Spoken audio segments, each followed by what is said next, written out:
Eh bien, salut à vous, chers visionneurs de Murdoch. Aujourd'hui, je veux vous parler du premier épisode, Power, d'un courant à un autre.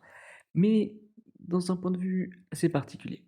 Parce que de manière chronologique, on peut voir que dans la manière dont est construit l'épisode, il y a une petite révélation qui n'est pas piquée des hannetons et qui même fait plutôt plaisir et enrichit justement cette série. Mais dès les premières minutes de celle-ci et de son tout premier épisode, c'est qu'on découvre un personnage qui deviendra iconique parce qu'il l'est tout autant dans la vraie vie.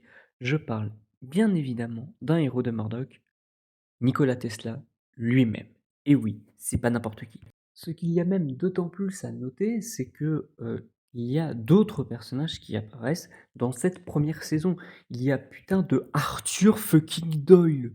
C'est incroyable. Oui, Arthur Conan Doyle, oui, bref, vous m'avez compris. Mais voilà, déjà dans cette première saison, il y a un héros de Murdoch et comme on peut s'en douter, Murdoch, avec son côté un peu particulier comme détective, il est très fortement inspiré de Sherlock Holmes. Et c'est pour ça que directement dans cette première saison, Arthur Conan Doyle apparaît et fait référence justement à Sherlock et que Murdoch l'aurait aidé à s'inspirer pour continuer sa série.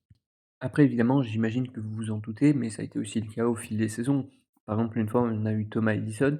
Enfin, pour moi, c'est plus une parodie, vu comme il est, mais bon, au fil des saisons, on a quand même eu pas mal de trucs. En saison 6, par exemple, on a eu Winston Churchill, parce que oui, il n'y a pas que des inventeurs et vraiment des personnages qui vont vraiment devenir des célébrités plus tard. Il y a vraiment Chris Hadfield, qui est vraiment un astronaute, qui joue un astrophysicien pour être cohérent avec l'époque de la série, j'imagine. On a Mark Twain, qui est joué par William Shatner, c'est juste incroyable. Mais encore plus, il y a même plus incroyable encore, regardez cette photo. Tout à droite, il y a Yannick Bisson, celui qui joue Murdoch. Au milieu, il y a Wilfrid Laurier, enfin l'acteur qui l'interprète, et qui était le premier ministre de l'époque, dans la série. Mais à gauche, il y a le premier ministre du Canada de l'époque de la diffusion de l'épisode. Et ça, je trouve ça incroyable. Après, évidemment, comme vous savez, au fil des saisons, et cetera, la série est devenue tellement culte que Colin Mosher, qui est un très bon acteur canadien, apparemment est très connu là-bas, s'est même plaint d'être le seul acteur connu à ne pas avoir eu un rôle dans la série. Genre vraiment, c'est juste il s'est plaint sur les réseaux et c'est comme ça qu'il est devenu le second antagoniste principal de Murdoch. C'est pas celui que je préfère, mais bon bref.